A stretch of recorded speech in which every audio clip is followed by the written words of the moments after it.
Assalamualaikum warahmatullahi wabarakatuh. Strategi dakwah Nabi Muhammad di kota Mekah yang pertama adalah dengan cara sembunyi-sembunyi. Wahyunya adalah surat Al-Mudatsir ayat 1-7, surat ke-74. Beliau melakukannya secara sembunyi-sembunyi karena kaum kafir Quraisy itu banyak yang menyembah berhala dan banyak yang masih melakukan kegiatan maksiat.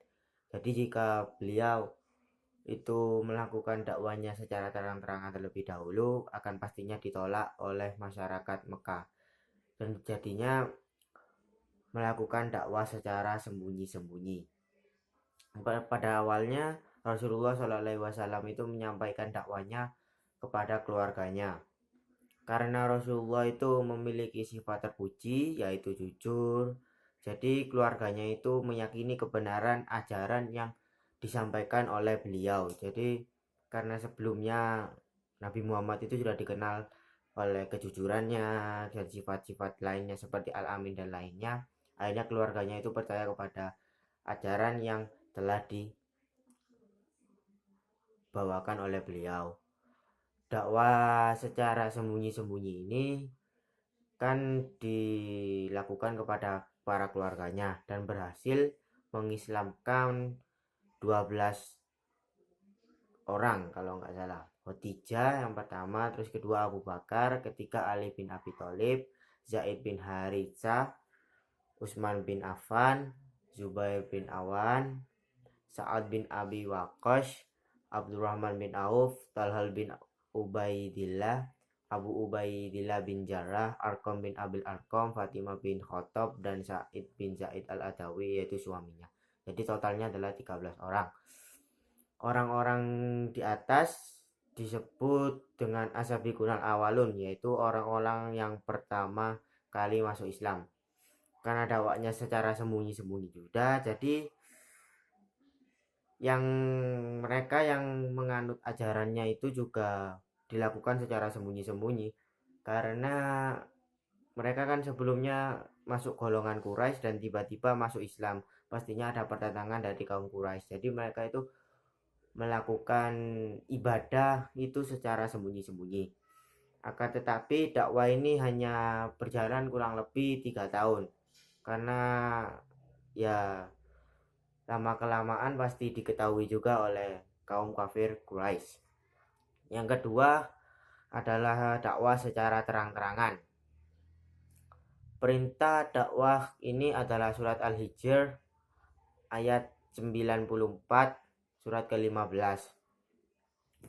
Pada awalnya Rasulullah SAW mengundang tokoh-tokoh besar kafir Quraisy lalu menyampaikan ajaran agamanya. Semua orang itu menolak pada awalnya, kecuali paman Nabi Muhammad SAW yaitu Abu Thalib. Kemudian Nabi Muhammad SAW mengumpulkan orang Quraisy di Bukit Safa.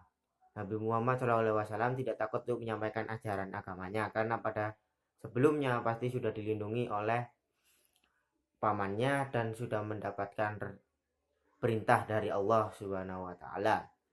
Dakwah di Bukit Safa, Nabi Muhammad itu melambatkan perlakuan kasar, ya seperti dilempar dan yang lain sebagainya. Tapi ada juga yang menerima dakwanya seperti golongan-golongan lemah yang seperti budak, orang miskin dan lain sebagainya. Selain itu, orang Quraisy yang masuk Islam melalui dakwah secara terang-terangan adalah Hamzah bin Abdul Muthalib dan Umar bin Khattab. Mereka adalah tokoh Quraisy yang sangat disegani. Selain itu juga Rasulullah berdakwah kepada para kabilah-kabilah yaitu Bani Khalib, Hanifah, Bani Amir bin Sa'ah, tapi semuanya menolak karena ajaran leluhur mereka yang berbeda versi dengan ajaran yang disampaikan oleh baginda Rasulullah Shallallahu Alaihi Wasallam. Kemudian penyebab keberhasilan dakwah Nabi Muhammad Shallallahu Alaihi Wasallam adalah karena yang pertama itu karena beliau memiliki berakhlak mulia. Karena berakhlak mulialah Rasulullah Shallallahu Alaihi Wasallam bisa melakukan dakwah secara mudah. Yang kedua itu memiliki analisa sosial yang cerdas. Jadi bisa menentukan strategi yang pas untuk dakwanya. Yang kondisi sosial yang pertama yang masih tertekan dan susah anggapannya, itu yang masih banyak kemaksiatan itu, jadi beliau melakukannya secara sembunyi-sembunyi karena beliau tidak punya backing yang tepat gitu. Jadi kalau sudah banyak pengikutnya, backingnya juga sudah kuat, baru dilakukan secara terang-terangan. Dakwah terang-terangan itu berlangsung selama 10 tahun. Yang ketiga, penyebab keberhasilannya adalah memiliki niat yang gigih dan kuat. Meskipun tadi di Bukit Sofa itu kan dilempari batu dan lain sebagainya, itu beliau itu tetap gigih dan tidak goyah untuk menyebarkan ajaran agamanya. Yang keempat, penuh kasih sayang kepada kaum kafir Quraisy. Meskipun kaum kafir Quraisy yang jahat-jahat seperti itu, tapi tetap Nabi Muhammad masih sayang mereka, dan jika ada yang sakit biasanya masih dijenguk oleh baginda Rasulullah SAW. Yang kelima adalah menyampaikan ajaran kebenaran, karena dakwah yang disampaikan oleh Rasulullah SAW itu berasal dari Allah Subhanahu Wa Taala, yaitu Tuhan pemilik alam semesta. Jadi pasti ajarannya itu benar. Dan yang terakhir yaitu yang keenam, menggunakan strategi yang tepat. Pertama-tama secara sembunyi-sembunyi, karena tidak memiliki backing yang kuat. Anggapannya kalau kita mau merubah seseorang kan harus punya backing yang kuat. Jadi di belakangnya itu dia masih belum punya kekuatan. Jadi Nabi Muhammad itu masih melakukan dakwahnya secara sembunyi-sembunyi.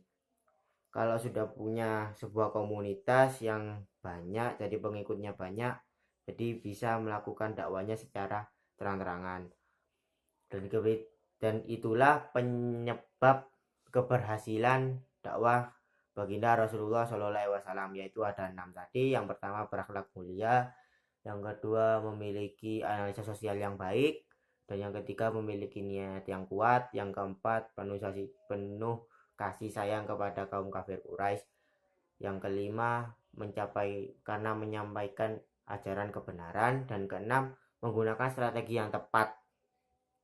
Itu saja yang dapat saya sampaikan. Terima kasih. Wassalamualaikum warahmatullahi wabarakatuh.